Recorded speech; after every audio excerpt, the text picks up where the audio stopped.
말씀 보겠습니다. 아멘. 빌립보서 1장 29절에서 30절입니다. 봉독해드립니다. 그리스도를 위하여 너희에게 은혜를 주신 것은 다만 그를 믿을 뿐 아니라 또한 그를 위하여 고난도 받게 하심이라. 너희에게도 같은 싸움이 있으니 너희가 내 안에서 본 바요 이제도 내 안에서 듣는 바니라. 아멘. 아멘. 오늘의 말씀의 제목은 따라서 하시기 바랍니다. 고난을 이해해야 합니다. 아멘. 그래요. 여러분들이 살아가며 생사화복에 의식주 생활하는 모든 그 시간 또한 여러분들 10대, 20대, 30대, 40대, 50대, 60대, 70대, 80대, 90대까지 이르러 고난이 없이는 여기까지 오지 않으시리라 생각합니다. 하나님께서 여러분들이 단단하고 강하고 담대하며 또한 여러분이 강해진 것은 무엇이 있었기 때문에 여러분들이 이렇게 단단하게 서 있습니까? 그렇죠. 고난을. 교회 안에서도 마찬가지예요. 목사님이 세워지기까지는 아무 연단 없이 세워지는 것은 절대 없습니다. 과정 그 숱한 물질의 연단, 사람의 훈련, 영적인 훈련, 신앙의 훈련, 가족 간의 훈련, 여러 가지 지정의가 다 훈련이 되었을 거라 생각합니다. 그 가운데 하나님께서 지정의를 내려놓으니까 이 고난이라는 그 시간이 가장 아름답고 귀하고 감사하며 하나님이 함께 하시는 시간이라 귀히 여겨졌으리라 믿습니다. 아멘. 그래서 오늘의 말씀의 제목은 고난을 이해해야 합니다 라는 빌립보서 1장 29절 30절 말씀을 갖고 말씀을 전합니다. 할렐루야. 고난이 없는 사람은 이 세상에 없습니다. 아무리 잘 먹고 잘 살고 집이 있고 가가용이 있고 많은 건물이 있을지라도 고난이 없이 순탄하게 지나간 사람은 아무도 없으리라 믿습니다. 심지어 신실한 기독교인들도 고난을 많이 당합니다. 욥도 고난을 많이 당했나요? 순탄했나요? 고난이 아주 많았죠. 그래요. 어떤 이는 육체적으로, 어떤 이는 정신적으로, 또한 경제적으로 심한 압박과 아픔을 당한 경우가 있습니다. 그래서 많은 사람들이 부르짖습니다. 기도한다는 것입니다. 누구께 기도하나요? 하나님 앞에 간절하게 기도한다는 것입니다. 어쩌면 저한테만 이런 고난을 주셨는가요? 라고 땅을 치며 통곡하며 기도할 때는 정말 하나님 앞에 따지고 묻고 그랬지만 기도하고 보니까 다 누구의 문제였더라? 누구의 문제였더라? 내 문제였더라. 하나님 앞에 더 가까이 가지 못하고 고난에 감사하지 못하며 내 쓴뿌리에 대해서 하나님 앞에 더 회개하고 겸손히 엎드리지 못한 부분에 대해서 여러분들도 깨닫고 회개하시기 바랍니다. 아멘. 그래요. 왜 내가 이 같은 고난을 당해야 하느냐라고 여러분들이 고난당할 때 저 사람 때문이야. 그렇죠. 지금 말씀하시잖아요. 이철씨 반장님이 저 사람 때문이야. 결국은 누구 때문이었어요? 나 때문이었잖아요. 저 사람 때문이가 아니라 나 때문이었다라는 것이죠. 그러니까 우리는 회개하고 감사해죠. 네, 하나님 앞에는 일찍 나와서 준비하고 기도하고 말씀을 은혜 받을 준비가 되어 있어야 되는데, 다른 사람은 다 가 있는데 혼자 삐그덕 그러면은 좋아할 사람 있을까요? 아주 좋아하나요? 좋아하질 않죠. 그러니까 문제는 누구에게 먼저 있다? 내게 있다라는 것을 아시기 바랍니다. 할렐루야. 그래서 중요한 것은 바울 사도나 예수 그리스도 고난을 받으셨다는 것입니다. 바울 사도도 예수님도 고난을 받으셨다는 것입니다. 근데 우리 고난에 대해서 감사해야 되는데 감사합니다. 죄송합니다. 늦었습니다. 라고 회개하는 여러분이 다 되시기 바랍니다. 아멘. 그래요. 예수님께서도 십자가에 죽으시고 며칠 만에? 3일 만에 사망 권세를 이기시고 부활하셨잖아요. 예수님도 이렇게 고난을 극복하시고 승리하셨는데 사도 바울도 고난을 당하면서 승리했는데 우리에게도 고난이 없을까요? 많을까요? 많죠. 그 고난을 잘 이겨나가야 큰 믿음의 사람이 되는 줄 믿습니다. 그래요. 때로는 오해하기도 하고 미워하기도 하고 남의 탓이라고 여기지만 결국 문제는 누구에게 있다? 나에게 있다라는 것을 깨닫고 회개합니다. 그분을 볼 때 혹시라도 보면은 죄송합니다. 마음 저를 통해서 마음이 많이 아팠죠. 힘들었지요. 하고 위로해 주기 바랍니다. 그래서 그분도 붙잡고 제가 막 기도해 줬어요. 올라가고 정말 너무 힘들어 하더라고요. 그래서 물론 이제 그분은 여기 규칙을 따르기 위해서 했던 건데 상처가 되고 여기는 너무 늦게 왔다고 잔소리하니까 어쩌면 저렇게 성격이 저럴 수가 있고 막 그러냐고 막 울으려고 하더라고. 그러면 한 사람이 내려놔야 되잖아. 또 부딪히잖아. 다음에 오면 또 부딪혀 안 붙어요. 부딪히니까 내 생각에는 이 아주 대단한 사람이에요. 대단한. 그러니까 좀 감사하죠. 그래요. 그래서 사도 바울도 예수 그리스도 고난을 받으셨다라는 것입니다. 우리도 때로는 모욕을 당하고 비난당하고 오해당하고 그러지만은 결국은 모든 문제는 누구에게 있다? 나에게 있다라는 걸 깨닫고 회개하시기 바랍니다. 바울 사도는 빌립보서 1장 29절에 우리에게 은혜를 주신 것은 그리스도를 믿을 뿐 아니라 그를 위하여 고난도 받게 하려 함이라. 누구를 위하여? 예수님을 위하여 고난도 받게 함이라. 빌립보서 1장 29절 말씀하셨습니다. 그래서 이렇게 보면 현대 그리스도인들은 크게 잘못 알고 있는 것이 있다면 현대인들은 자기 멋에 자기밖에 모르잖아요. 자기에게 이롭게 하면 탁 냉정하게 싸대고 자기에게 피해를 입히지 않으려고 할 말 딱 하고 가는데 그것이 좋은가요? 좀 낮아져서 생각을 해보고 회개해야 되나요? 바로 서야 돼요. 현대인처럼 살아가면은 이 세대를 본받지 말라고 노마서에 나와갔잖아 12장에. 그런 것처럼 우리는 이렇게 현대인처럼 살아가지 않기를 바랍니다. 할렐루야. 예수를 믿으면 믿는 것이고 그렇지 않으면 잘못 믿는 것 결과라는 생각이 현대인들의 살아가는 그 이기적인 지금 케어 축제 여자끼리 결혼하고 남자끼리 결혼하고 이 성경에 어긋난 일들이 너무나도 많이 있습니다. 그럼 현대인들이 보기에는 좋아 보여도 하나님 나라에서는 사람이 죽는 것은 몇 번 정해져 있다? 한 번 정해졌지만 그 후에는 무엇이 있다?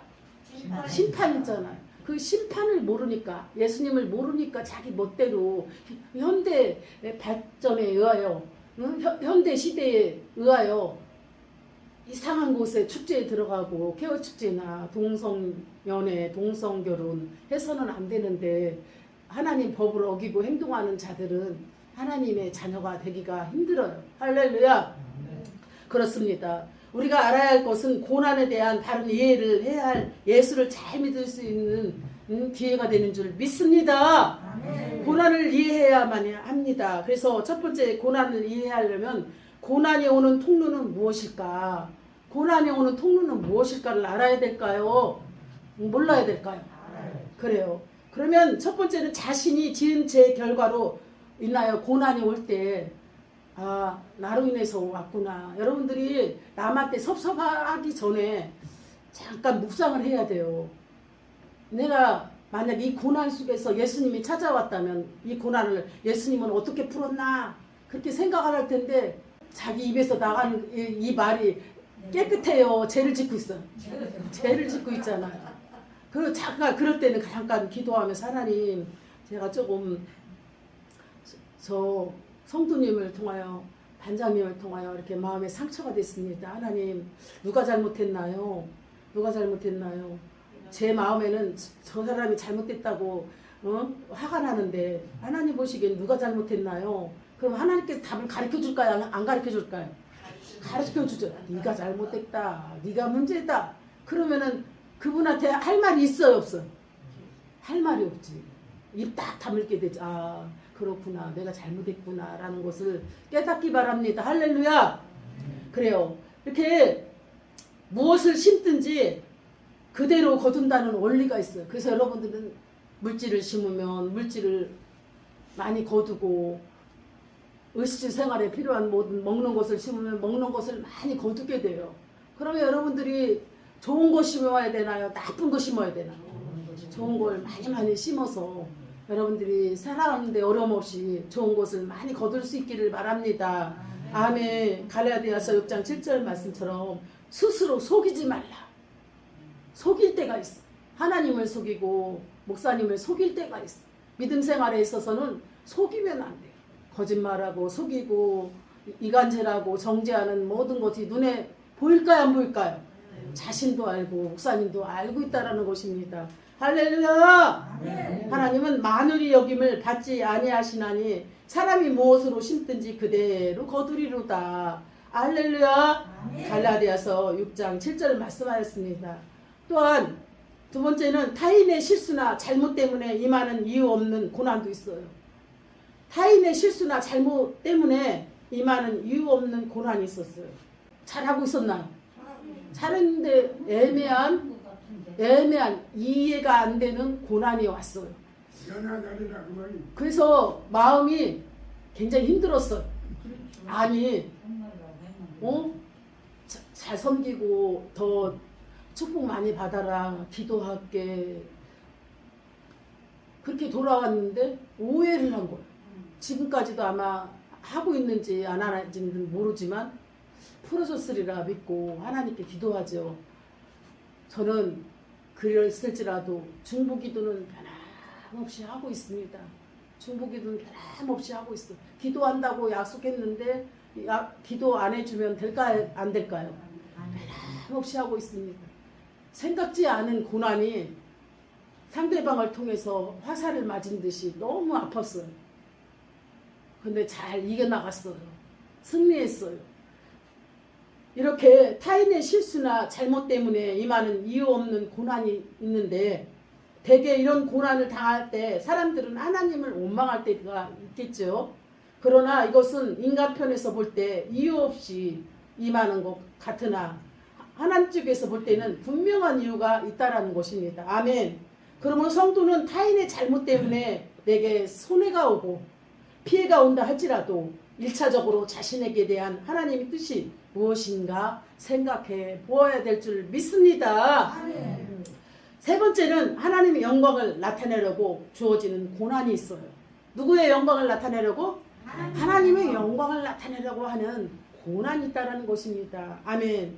나사로는 죽을 병에 들었습니다. 나사로는 무슨 병에 들었다? 죽을 병에 걸렸습니다. 그것은 그와 그의 가족에게 큰 불행과 슬픔이었습니다. 그런데 주님은 요한복음 11장 4절에 이것이 죽을 병이 아니라 하나님의 영광을 이함이라. 하나님의 영광을 이함이라. 누구의 영광을 이함이라? 하나님의 영광을 이함이라. 너무나 놀라워서 제가 말씀을 준비하면서 너무나 울고 싶은 거예요. 엉엉엉엉 울고 싶은 거예요.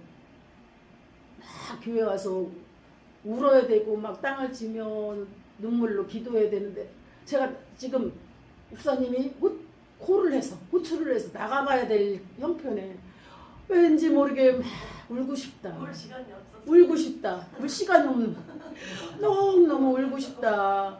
왠지 모르게 너무 울고 싶다고. 이게 감동이 된 거예요. 요한복음 11장 4절에 나사로는 죽을 병에 걸렸습니다. 그것은 그와 그의 가족에게 큰 불행이고 슬픔으로 보이지만 사람에게는 슬픔이고 불행으로 보이지만 주님은 요한복음 11장 4절 말씀처럼 죽을 병이 아니라 속썩이는 것이 아니라 불효하는 것이 아니라 하나님의 영광을 나타내려 함이라. 아멘. 정말 사람의 생각으로는 금방 이해가 갈 것 같은데 아무리 이해를 시켜도 대화를 해도 문자를 해도 도저히 이게 안 맞는 거예요. 하나님께서 그 광야 훈련을 시키면서 더 낮아지라고 하나님의 영광을 위한 이함이라. 하나님이 다듬어서 그 여종을 쓰기 위해서 하나님이 하시는 일인 줄 믿습니다. 사람은 누구에게나 다 고난이 있습니다. 말을 안 해서 그렇지 각자 경제적인 문제, 자녀의 문제, 아내의 문제, 남편의 문제, 물질의 문제, 여러 가지 직장의 문제며 여러 가지 고민이 없는 사람, 고난이 없는 사람은 없는 줄 알고 있습니다. 아멘. 나사로는 병들어 죽었지만 다시 살아났다는 것입니다. 할렐루야. 그런 것처럼 우리 가족의 문제, 내 문제, 죽을 것 같은 그 문제가 다시 나사로와 같이 살아나는 부활의 역사가 나타날 줄 믿습니다. 오늘까지 하나님은 이 이야기를 통하여 큰 영광을 받고 계십니다. 그러므로 성도가 시험과 고난이 닥칠 때에 이일로 인하여 하나님께 기쁘게 하실 수 있다면 나는 행복하다. 나는 행복하다. 우리 가족이 너무 행복하다. 하나님 영광을 위해서 영광 받으시기 위해서 하나님께서 하시고자 하는 뜻이기에 나는 너무나 행복하다. 행복하다 하면 기뻐요, 안 기뻐요? 기뻐요. 네 번째는 하나님의 일을 나타내려고 고난이 임한 거예요. 누구의 일을 나타내기 위해서? 하나님의 일을 나타내기 위해서 고난을 임한 것입니다. 소경 한 사람을 보며 제자들이 물었어요. 누구의 죄 때문에 누구의 죄 때문이냐라는 것입니다. 눈에 보이지 않는 소경에게 누구의 죄 때문에 네가 소경이 되었느냐. 본인의 죄 아니면 그 부모의 죄 아닙니다. 예수님께서 말씀하셨습니다. 아무의 죄 때문도 아니고 그것은 예수님께서 그를 고치실 수 있는 것을 사람들에게 보이시기 위한 말씀입니다. 할렐루야. 그러므로 어떤 성도가 어떤 고난 당할 때 그를 함부로 판단하여 이번에 그가 무슨 죄를 지었는가라고 말해서는 안 됩니다. 그럴지라도 주님께서는 그와 더욱더 친밀한 교제를 맺으려고 그를 아프게 하셨어요. 내게 고난이 왔을 때는 무엇하라고 아픔을 주셨어요? 기도하라고. 그런데 고난 주신 거 감사 안 하고 하나님께 기도해야 되나? 아, 나에게 이렇게 아픔을 주시고 고난 주신 사랑하는 성도님 고맙습니다. 고맙습니다. 제가 문제였습니다. 그렇게 생각하지 않고 또 다음에 만나면 너는 아직 압니다. 많이 깨달았습니다. 고맙습니다. 오히려 감사하고 기뻐하고 상을 줘야 될 줄 믿습니다. 아멘. 그래요. 하나님께서는 더욱더 친밀한 교제를 맺으려고 상처받은 자들에게 기도하라고 이렇게 상처를 주는 거예요. 그걸 못 깨닫고 자기 잘못은 모르고 다 남 탓이라고 할 때가 많습니다. 아멘. 다섯 번째는 하나님이 허락하신 사탄의 역사로 임하기도 합니다. 누구의 역사로도 임하기도 한다? 사탄의 역사. 사탄의 역사는 막 혀를 내고 막 호랑이처럼 으르르 사탄 마귀가 임해가지고 오늘도 안 풀렸는데 말씀 들으면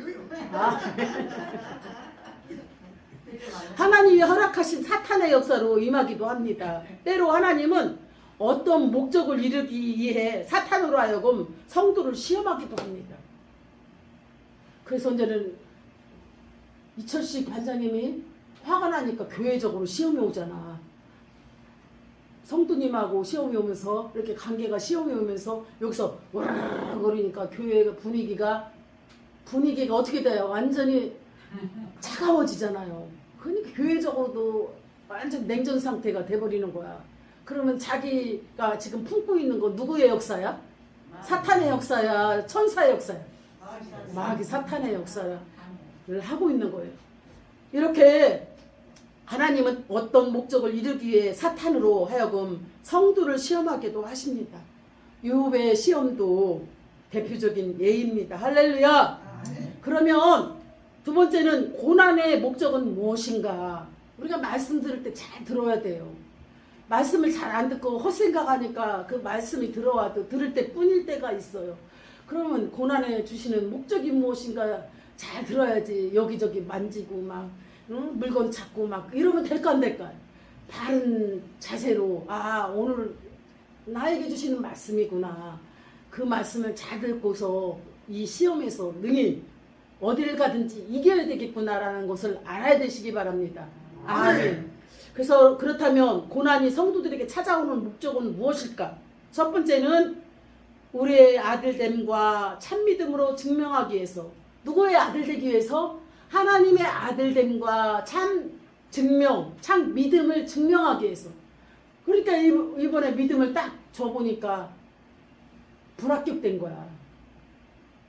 합격했으면 예, 감사합니다 하고 이렇게 자리 가서 조용히 앉는데 고난을 주실 때에는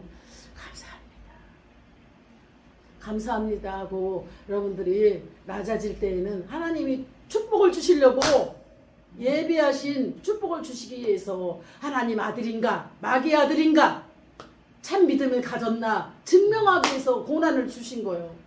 그러면 감사해야 될까요? 짜증을 내야 될까요? 감사해야 될 줄 믿습니다. 히브리서 12장 8절에 보면 징계가 없으면 사생자요. 따라서 하시기 바랍니다. 징계가 없으면 사생자요. 참아들이 아니라고 하였습니다. 하나님은 사랑한 자에게 이렇게 징계를 주시잖아. 징계가 없으면 하나님의 아들이 아니라는 거예요. 그러니까 굉장히 감사한 일이에요. 고난을 주실 때 내가 하나님 자녀인 거야 아닌가, 하나님께서 내가 믿음을 갖고 있나 안 갖고 있나 중심을 보는 거예요. 근데 우리는 외적인 면으로 판단하고 시험하고 할 때가 많다는 것입니다. 잠시 그분이 도구로 쓰였을 뿐입니다. 아, 저분은 천사처럼 나에게 전달하였을 뿐이고 진짜의 시험을 준 분은 누구예요? 하나님께서 참 믿음을 가졌나, 사랑하는 아들인가 중심을 보시기 위해서 하나님이 고난을 주신 줄 믿습니다.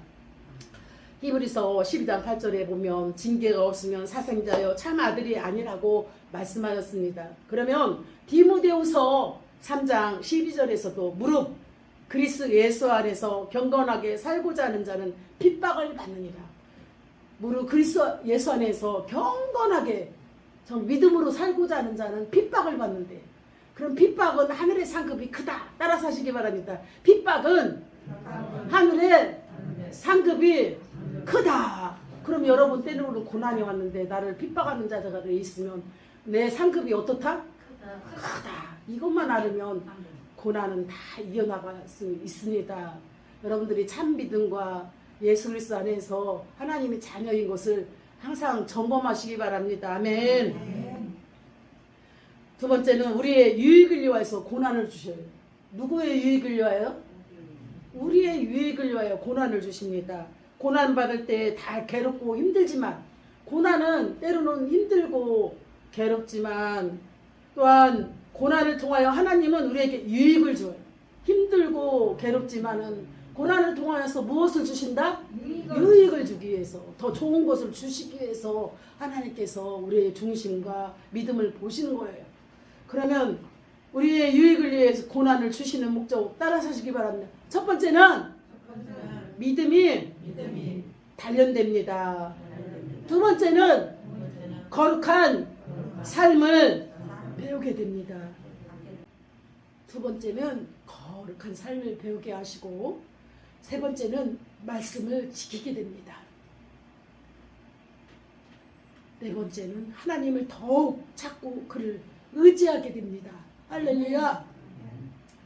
다섯 번째는 힘써 기도합니다. 할렐루야. 그래서 우리의 유익을 위해 고난을 주셨는데, 첫 번째는 믿음이 단련하게 하시고 거룩한 삶을 배우게 하시며 말씀을 지키게 하고 하나님을 더욱 찾고 그를 의지하게 하며 힘써 기도하게 하신다는 것입니다. 아멘. 세 번째는 고난에 대한 성도의 태도는 무엇이냐. 고난이 임할 때 우리가 어떻게 반응하냐 하는 것은 대단히 중요합니다. 반응의 태도에 따라 엄청난 다른 결과를 가져오기 때문에 우리는 고난의 반응을 잘해야 될 줄 믿습니다. 어떤 고난이든 하나님 뜻이 있다는 것을 명심해야 됩니다. 그래요. 그러면은 사람들과 싸움이 없어요. 어떤 고난이든 누구의 뜻이 있다? 하나님의 뜻이 있음을 명심해야 돼요. 근데 우리는 상대방만 막 탓하는 거예요. 욕심의 생각을 갖고 있기 때문에. 누구를 탓한다? 상대방 사람을 탓하는 것. 고난 속에서 하나님의 뜻이 있음을 명심해야 되기 바랍니다. 아멘. 어떤 고난이든 하나님 뜻이 있다는 것을 명심해야 됩니다. 아멘. 예레미야 29장 11절 말씀하였습니다. 첫 번째는. 두 번째는 모든 고난은 우리를 사랑하시는 하나님 손에서 이루어집니다. 모든 고난은 누구의 손에서 이루어진다? 하나님의 손에서 이루어집니다. 그리고 겸손한 태도로 고난을 기꺼이 받겠다는 자세로 가져야 합니다. 우리는 고난이 올 때 더 교만해져요. 네가 잘했어. 네가 잘했냐고 이유를 따지고 묻고 그러는데 고난이 올수록 어떻게 해야 된다? 겸손히 낮아지고 기도하고 무릎을 꿇어야 될 줄 믿습니다. 로마서 8장 28절 네 번째는 모든 것을 합력하여 따라서 하시기 바랍니다. 모든 것을 합력하여 선을 이루시는 하나님을 신뢰해야 합니다. 아멘. 고난에 대한 성도의 태도는 고난이 임할 때 우리가 어떻게 반응을 할 것인가. 첫 번째는 어떤 고난이든 하나님의 뜻이 있음을 명심해야 됩니다. 할렐루야. 두 번째는 모든 고난은 우리를 사랑하시는 하나님의 손에 있다. 누구의 손에서 고난이 있다? 하나님의 손에 있다. 또한 고난이 올수록 우리는 어떻게 해야 된다? 겸손해야 된다. 네 번째는 모든 것을 합력하여 선을 이룬다. 로마서 8장 28절을 말씀하셨습니다. 결국 성도에게 망하게 되는 고난이란 없습니다. 결국 성도에게 고난 주시는데 망하게 한대요? 잘되게 한대요? 망하게 한대요? 잘되게 한대요? 더 크게 망하게 한대요? 잘되게 한대요? 그래요. 이 고난을 통하여서 하나님은 더 잘되게 한다는 것입니다. 할렐루야. 만일 우리가 정녕 고난을 주시는 하나님의 뜻을 알고 그 가운데 굳게 서서 주님을 신뢰한다면 내게로 오는 모든 병, 고통, 오해, 질투, 무시, 상실, 어둠, 실패 등등 이 결국은 나에게 유익하게 될 줄 알게 될 것입니다. 할렐루야. 그러므로 때때로 우리에게 찾아오는 고난, 성경을 잘 이해하고 고난을 잘 극복하고 신앙생활을 잘 하셔서 믿음 안에서 영적 싸움에 승리하는 여러분들이 다 되시기 바랍니다. 기도하겠습니다. 하나님 아버지 감사합니다. 이 고난이 얼마나 큰 축복인 줄 알았습니다. 고난을 주는 목적은 고난을 받을 때 괴롭고 힘들지만 고난을 통하여 하나님의 은혜를 알게 하시고 믿음이 단련하게 하시며 거룩한 삶을 배우게 하시고 말씀을 지키며 하나님 더욱 찾고 그를 의지하게 하며 힘써 기도하게 하고 고난에 대한 성도의 태도는 반응은 어떤 고난이든지 하나님 뜻이 있고 모든 고난은 우리를 사랑하시는 하나님 손에 있으며 겸손하며 모든 것이 합력하여 선을 이룬다는 것을 알게 하심을 감사합니다. 고난은 망하게 하는 것이 아니라 하나님의 뜻을 더 신뢰하고 병과 고통과 오해와 질투와 무시와 상실과 어두움과 실패 등 결국은 나에게 유익하게 될 줄 알게 하며 고난을 통하여서 잘 극복하고 신앙생활을 잘할 때 하나님 영적인 싸움에 승리할 때 자손 대대의 복을 주실 것을 믿습니다. 감사드리며 예수님의 이름으로 기도하옵나이다. 아멘. 하나님께 영광 박수.